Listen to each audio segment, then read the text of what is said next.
پوچھا گیا صبر جمیل کیا ہے؟ جواب آیا تم آزمائے جا رہے ہو اور تمہارا دل کہہ رہا ہو الحمدللہ۔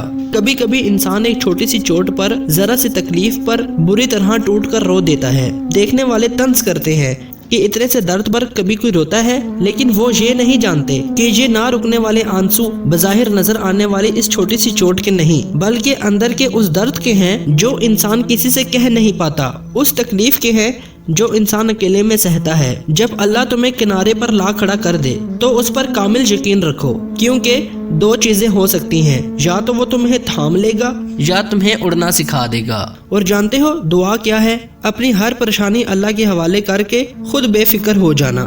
راستے مشکل ہی سہی، مجھے میرے اللہ پر یقین ہے۔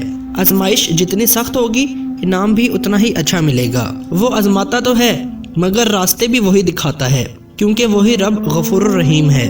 یا اللہ آزمائشوں کے قابل نہیں ہیں ہم، بس اپنی رحمتوں سے نواز دے۔ رسول اللہ صلی اللہ علیہ وآلہ وسلم نے ارشاد فرمایا، جب اللہ کسی بندے کو پسند کرتا ہے تو اس پر خوب آزمائش ڈالتا ہے۔ رب کہتا ہے کسی کو تکلیف دے کر مجھ سے اپنی خوشی کی دعا مت کرنا، لیکن اگر کسی کو ایک پل کی خوشی دیتے ہو تو اپنی تکلیف کی فکر مت کرنا۔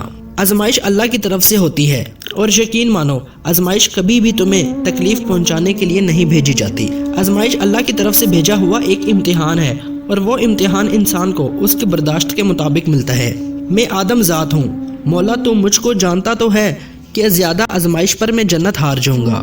صبر رکھو، کیونکہ ہو سکتا ہے یہ آزمائش آخری ہو، اس آزمائش کے بعد تمہاری دعاؤں پر کن کی بارش ہو۔ اور اللہ کے ہاں محبت کا اصول یہ ہے کہ جتنا زیادہ اللہ تمہیں پسند کرے گا اتنا ہی زیادہ تمہیں آزمائش میں ڈالے گا۔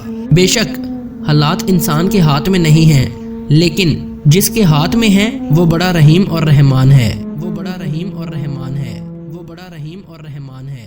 وہ بڑا رحیم اور رحمان ہے۔